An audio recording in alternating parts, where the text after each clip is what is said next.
tugiye kubana muri iki kiganiro kuva aka kanya mpaka tugishoje agiye kumva ibintu byinshi kandi bishimishije.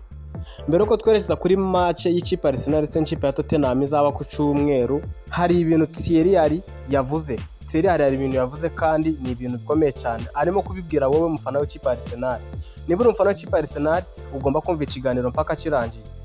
Nutakirangiza nta kazi kawe kubera yuko ibyinshi uraza kuba wacikwa muri iki kiganiro.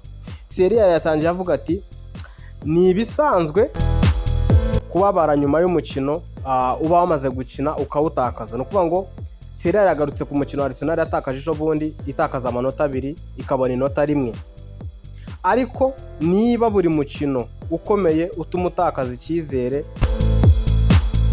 muri Arsenal bizagorana gusaba abakinyi kugira umutima ukomeye. Icyizere kigomba kujya impande zombi, haba mu bafana, mu bakinyi, mu batoza ndetse no muri dressing room muri rusange. Uwo ni Thierry urimo kubivuga. Ariko nanone akavuga ati gutwara igikombe cya shampiyona bwa mbere mu myaka 20 si ibintu byoroshye. Thierry akomeza avuga yuko hazabaho ibihe bigoye, hazabaho gutsitara. Ibyo byose ni ibice bigize urugendo rwo gutwara igikombe cya shampiyona. Iki nico gihe ikipe ikeneye abafana kurusha ikindi gihe cyose. Mukomeze kuyiba inyuma, mukomeze kuyigirira icyizere, twizere urugendo turimo. Uwo ni Thierry arimo kubwira wowe mufana w'ikipe ya Arsenal. Ushobora kumva yuko arimo kubwira abafana bahari mu gihugu cy'Ubwongereza, ariko nawe niba uyifana aho uherereye hose, aya magambo ya Thierry ugomba kuba wayakurikiza. Bya bindi byanyu byo kwirirwa muvuga amagambo menshi, muvuga byinshi, mugomba gufana ikipe yanyu. Impamvu rero yavuze yuko ikipe ikeneye abafana kurusha ibindi byose nuko abafana ba Arsenal bafite ingeso. Ntabwo niba kubwira wowe uba mu Rwanda kuko ntabwo uba ku kibuga Arsenal ifite ukuntu itakaza wenda itsinwa nk'igitego abafana bose bagaceceka, aho kugira ngo bakomeze baha ikipe abafana nyine kwa kundi abafana bakomeza bakaba inyuma y'ikipe. Muzabafana ba Galatasaray, muzabafana ba Borussia Dortmund, muzabafana ba Anfield mu ikipe ya Liverpool, muzabafana bi Madrid, muzabafana b'ikipe ya Paris Saint-Germain, muzabafana b'ikipe ya AC Milan ndetse abafana. Hari abafana bafana ikipe. Niyo wayitsinda ibitego 3 bagakomeza kugushyira igitutu wowe kipe waje kugira gute guhangana nabo.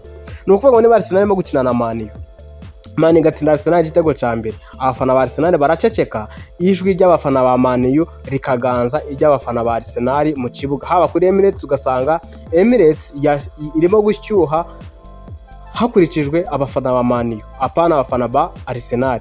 Icyo kintu Thierry arimo kunenga abafana ba Arsenal yuko batari inyuma y'ikipe. Akavuga yuko rero abafana mugomba kuba mwaba inyuma y'ikipe kandi mukayigirira icyizere. Avuga yuko ngo ikipe Arsenal gutwara igikombe ibi byose bigomba kuzabaho, ni experience nziza barimo gukuramo ku buryo baramutse batwaye iki gikombe ibindi bikombe ngo byazorohera Arsenal kuba yabitwara. Uwo ni Thierry abwira abafana b'ikipe Arsenal ndetse n'abayikuriye bose muri rusange bakaba inyuma ikipe Arsenal kurusha ibindi byose. So tuvuye aho ngaho twerekeze noneho ku mukino nyirizina Arsenal ndetse n'ikipe ya Tottenham Hotspur North London Derby ku munsi wo ku Cyumweru ku isaha 12 n'igice. Arsenal n'ikipe ya Tottenham Hotspur. Arsenal ndetse Arsenal n'ikipe ya Tottenham Hotspur ku munsi wo ku Cyumweru North London Derby zizajya ku kibuga cy'ikipe ya Tottenham Hotspur. Arsenal igomba kwinjira muri iyi match izi neza yuko Man City yatsinze Newcastle cyangwa se ko yatakaje kuri Newcastle, kuko Man City irakina ku munsi w'ejo n'ikipe ya Newcastle. Gusa Arsenal na Tottenham Hotspur, Mikel Arteta we avuga yuko iyi match bagomba kuyitsinda. Ni match izaba itoroshye, ni match ikomeye cyane. Gusa ikipe ya Tottenham Hotspur mu mikino 5 iheruka Arsenal yatsinze imikino 4, Tottenham itsindamo umukino umwe. Nabwo uwo mukino umwe ni umukino wabaye kuri 31 z'ukwa 7 2025 hari muri pre-season. Uwo mukino murawibuka wabereye muri Singapore, murawibuka. Arsenal rero izindi match zose yarazitsinze muri match 5. Hariho Arsenal yatsinze Tottenham 3-2, hariho Arsenal yatsinze 1-0, hariho Arsenal yatsinze 2-1, hariho Arsenal yatsinze ibitego 4-1. Gusa ikintu agombaga kuba nakubwira, Tottenham Hotspur izi neza yuko igomba guhagarika Arsenal gutwara igikombe. Uburyo bwose yabikoramo, yakunaniza gutsinda mukanganya, izi neza yuko Arsenal ntabwo bayifuriza kuba yatwara igikombe. So nta mpuhwe zizaba zirimo, kuko usibye n'impuhwe n'ikipe ya nyuma mwarabibonye yuko nta kintu ibiharanira cyane, ariko igatuma utakaza amanota 3. Mikel Arteta kubwe avuga yuko iyi match agomba kuba yayitsinda byanga byakunda. Twagarutse kuri Thierry Henry, ibyo yatangaje avuga yuko ngo abafana ba Arsenal bagomba kugira gute, kuba imbere cyangwa se bakagenda inyuma y'ikipe bakayifana kurusha n'ibindi byose. Arsenal irinja muri iyi match Tottenham Hotspur hari imvune ifite. Tottenham ifite imvune zigiye zitandukanye, gusa ifite n'abakinnyi bari suspend, nyine abakinnyi badahari. Reka ngubwire abakinnyi ba Tottenham badahari kugira ngo bimenye. Yitwa Rodrigo Bentancur afite imvune, yitwa Richarlison afite imvune, Christian Romero afite imvune, Kevin Danso afite imvune, Dejan Kulusevski afite imvune, Pedro Porro afite imvune, Mohamed Kudus afite imvune, uwitwa Odogoyi afite imvune, uwitwa Bergvall afite imvune, James Maddison afite imvune. Gusa gatoya cyane ku witwa Christian Romero. Christian Romero ntabwo ari ikibazo cy'imvune, ahubwo muribuka yuko ari suspend.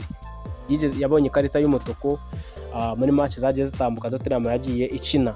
Murabizi neza yuko afite rero ikarita y'umutuku uwitwa Christian Romero. Gusa bitwa ba Richarlison n'abahari, abitwa ba Kevin Danso, ba Kulusevski, ba Pedro Porro, ba Mohamed Kudus. Pedro Porro mwibuka umwe wigeze Trossard akamucenga, wigeze gucengwa na Trossard agahita avunika, murabyibuka. Ba James Maddison n'abahari, ba Ben Davis nabo n'abahari.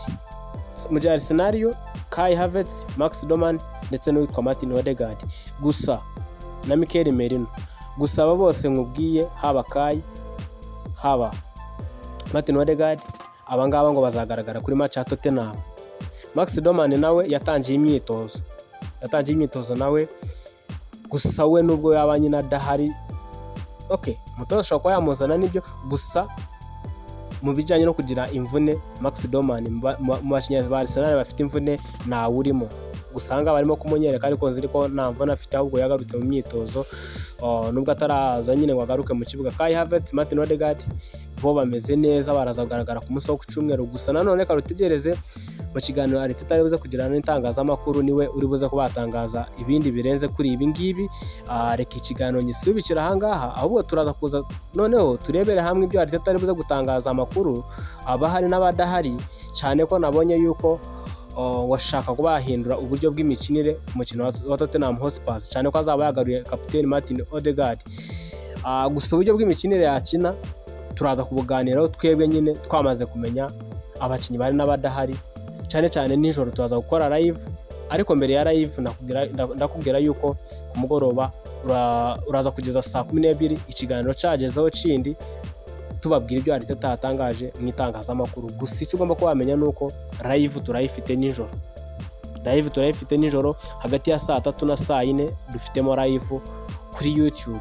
Muze kuba hafi rero. Abandi batari kuri groupe ya WhatsApp, wareba muri comment harimo kabisa ikijyanye no kuba wakanda kuri link ugasanga bagenzi bawe kuri WhatsApp group. Kana subscribe, turagaruka mu kanya gato cyane.